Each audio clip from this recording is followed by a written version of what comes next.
From a career standpoint, the question I asked myself, thankfully, was not where I want to be today, but where will I want to be after 10 years. On today's episode, we have Aviral Bhatnagar. He's not only known for his in-depth insights into the Indian startup ecosystem, but also runs a massively successful blog called A Junior VC. He's a VC out and out who has led investments in SaaS, consumer, and AI companies. There are three important numbers that you need to look out for in today's conversation.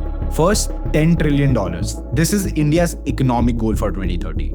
25,000 rupees. This is what the 75th percentile of Indians earn per month. And 2014. That's the year Aviral rejected a fancy consulting job in the US and took a long bet on India's growth. This episode is a goldmine of insights on how an investor is taking a bet on India's $10 trillion future. I read your article, which is like long on India. Yes. I want to go back to 2016 again. Yes. And want to focus on this whole opportunity of US being present. And you taking a very, very, very unconventional route in 2016 when I think only 2014 actually. 2014. Yeah. I was very pro getting into consulting. I actually got an offer from a consulting firm. And then the partner at that firm was like, hey dude, why do you think of India? I just got an admit from IMA as well, which is another story. I didn't expect it, but it went well. And that partner was trying to convince me that, hey, you should go to the US, stay with us for 4 years. At that time, obviously, family was very important reason for me to be in India. And I did think that eventually I'd want to come back to India. But from a career standpoint, the question I asked myself, thankfully, was not where I want to be today, but where will I want to be after 10 years. And remember then, India was probably like $1.5 trillion or even lesser. The US was 15 trillion, 16 trillion. The US was 10 times India's size. Startups were barely there. I think by then only Flipkart deal had happened, right? Yeah, Flipkart was the only thing, and one or two. It was like almost an art studio. It was so niche. Nobody really spoke about startups. But I said that, we have giant population. We have the most number of young people in the world. They will do something. And that's the bet I took, that this energy will find its way into something useful. And it has played out much beyond my wildest imagination. After 10 years, we are like 3 times bigger. We are now 1/5 of the US. We have crazy opportunities. And my friends who took the path of the US, because now it's playing out, they've gone to HBS, whatever. They're all coming back to India. And they're like, dude, India, how should we come back? Can you help us? And I think that decision played out well. And I think this trajectory will continue. I want to just zoom out a little, go to India back and focus a lot more on the India opportunity. So I think the first thing, like you said, an explanation. So I have to have that explanation for myself. There was this guy called Maslow. He came up with this hierarchy of needs. It's an exceptional explanation about human behavior. At the end of the day, what is business? Business is understanding a human need and solving for it. So if you create a hierarchy of human needs, you will be able to identify what could be opportunities for businesses. You have 5 levels in Maslow's hierarchy of needs. You have the basics, then you have safety, then you have love, then you have self-actualization at the end.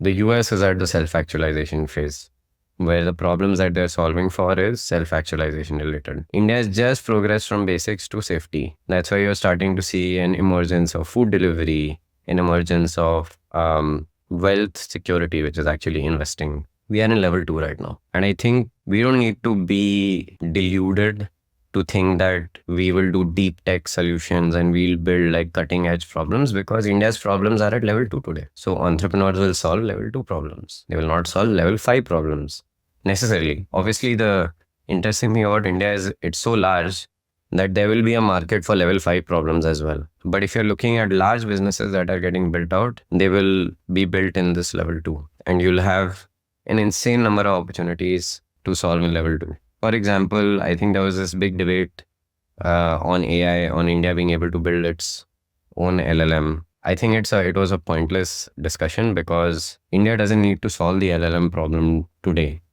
India needs to solve for access to money, access to food, access to security, etc. If we tried to build UPI 10 years ago or 15 years ago, it would have been the same thing as the LLM discussion, because we were basically solving for, like, does everyone get food? What will you do with fast payments?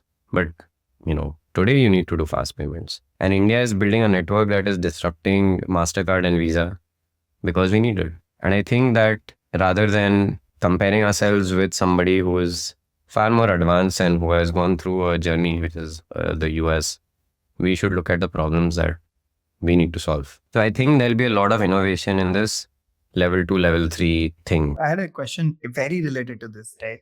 What really happens from a economy or a consumption perspective when the per capita GDP goes from like $2,500 right now to, like, let's say $4,000, $5,000? What really happens? And we can take that Maslow's hierarchy again. Yes. What kind of categories quickly start seeing a lot more movement? So I think that when you're going from one GDP level to another, I suspect that once your basics are solved, you have more money to do things that are discretionary.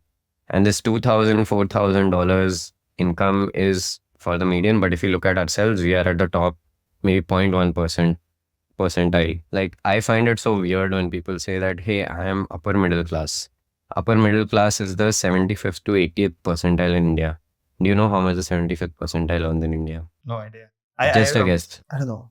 5 lakh rupees a year? Not 5 lakh rupees a year also. 25,000 rupees a month, which is 3 lakh rupees a year. Mhm. That is middle class. We all know that none of us earn that much, right? So there'll be different behaviors for different kind of people. But I think once you go from solving the basics, you will start spending on more discretionary things. You will start spending on expression of yourself. There was this very interesting study that was done by this Nobel Prize winner. They gave people in Mexico extra money to spend. And those people were not getting 2 square meals. But do you know what they spend the money on?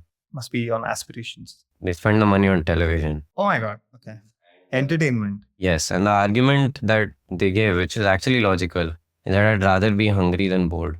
And why I'm giving this example is because the love, social and expression layer is after the safety layer in Maslow's hierarchy of needs. So people will start spending on this. How to be more connected, how to be more safe, how to be more secure. So it's going to be with money, it's going to be with home, it's going to be with clothes. Like, people start spending on clothes, people start spending on products. Yeah, I think you wrote about this also, right? Which is the Apple has more revenue than HUL now. Yes, in India, correct. I mean, that's also like eye-opening because it's a different part of India, which means the aspiration is starting to become bigger than the consumption of products too. But what are some of the categories that we'll definitely see for different types of India? I mean, like, broadly, I think apparel will do very well. There'll be a lot of different kinds of brands that will come out of India for sure. Like, you must have seen Zudio, everyone talks about it. Nobody would have. And there are so many D2C now, above 100 crores. And they will only increase. Apparel will come up, home will come up. Obviously, financial products will come up. There'll be a lot more equity penetration. There'll be insurance penetration. When you look at the India opportunity, right? A lot of times, this whole narrative that we think really small. And you also spoke when we went to the Pune section, we spoke about this, right? What is this from a VC angle that we need to think big? What do you really mean when you say that to, let's say, a founder or a company that you are trying to assess? What do you mean? Like, look at the larger opportunity. I've seen very talented entrepreneurs at the earliest stages. They have a lot of energy and they have a lot of passion, but their ambition is bounded not because they want to bound their ambition, but they just don't know. Like, for some reason, if you talk to a lot of entrepreneurs in IITs, student entrepreneurs, many of them will start like recruiting agencies or creator monetization tools, things that are capped at some level. But for them, being able to earn 5 crores in a year is so big because they've just seen like 50,000, 60,000 in stipend, etc.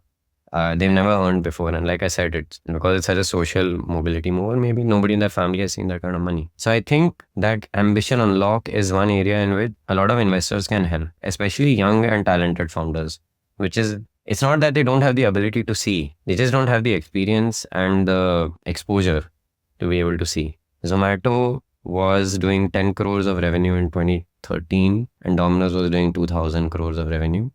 Today, Zomato does 7,000 crores and Domino's does 5,000 crores. That's incredible. They only grew 2.5x. Yeah, and Zomato grew like bonkers. When Dipinder was starting Zomato, he didn't have an example, but there is a Dipinder today who has Dipinder as an example. And these kind of nudges and things that are very subtle but very explicit, they will help a lot of younger entrepreneurs dream. Obviously, the young entrepreneurs today are thinking of 5 crores, but there will be some entrepreneurs there who will think, oh, can I be Dipinder? So I think that the ambition will start to get uncapped. I think as a country, we are becoming more confident.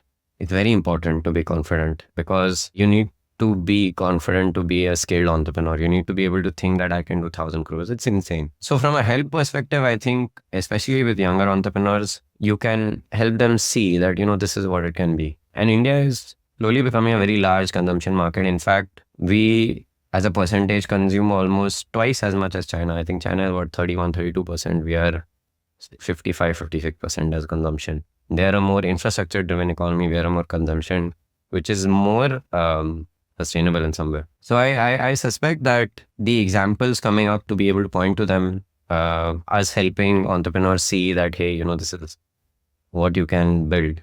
And having that confidence and ambition, that is necessary to build a large company. Like to be able to say and see that I want to build 1,000 crore business and then I want to build a 10,000 crore business. And now it's possible in India. I mean, you can do it in 10 years. What are some of the things that you will definitely see in the next 10 years from a very pure mindset of economy? And maybe today we don't see those models and signals. I think for me, a few things that I think should happen. The first is there will be at least 2 economic zones in India or 2 like cities, megapolises that will be doing more than 500 billion of GDP. And which one do you see? Bombay, Pune and Delhi NCR. Why do you see Bombay, Pune will happen? I think Bombay today is about 260 billion.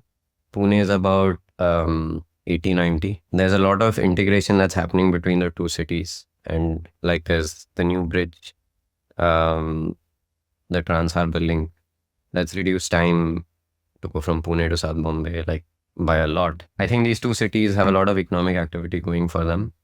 And it will continue. Like Bombay is a relentless city. A lot of people write it off, but things that keep going, they keep going. And I think it's very hard to shut Bombay. Pune actually is a little bit of under the radar, but exploding. Like I can share so many things about Pune that people will be surprised with. For example, it is the largest commercial real estate market in India today.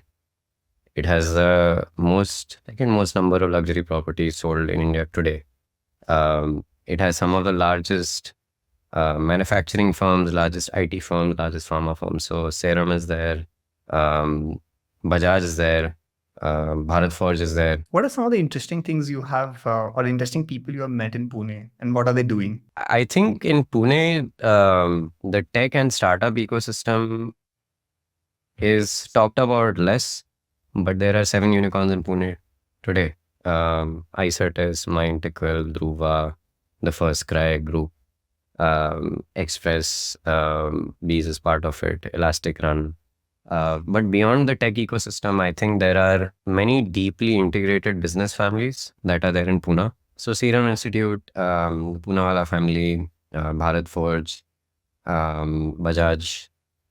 In fact, Infosys was started in Pune. HCL had a big presence in Pune. You'll be surprised to know that the largest center of Barclays outside of London is in Pune. What are some of the categories that you see will IPO in the next 3 to 4 years, which will be like 1,000 crore plus business at least? All the L2, L3 Maslow IPOs. You named Swiggy, it's L2. You named Digit, it's L2, L3. Oyo, L2. They're generating money because people in India need it or people abroad need it. And I think these are the categories in which you will see IPOs continuing to happen. So, Aviral, we spoke a lot about India opportunity, but I want to tweak this a little bit. And when a founder comes and pitch you the particular product and trying to raise money, How do you really structurally think about that opportunity as a VC? For me, three things matter a lot. First, are they crazy about solving the problem? And are they crazy about the problem? You call it obsession, passion, whatever. I call it obsession. Are they obsessed about the problem? The second is, do they have the ability to describe a future? And is it a very compelling explanation? I keep going back to explanations because a good founder is a very good explainer. It may not come true, but explanation has to be very good. And finally, do they have the ability to rally people around them? Because every company, however small it may be, needs some people with them so that they can scale.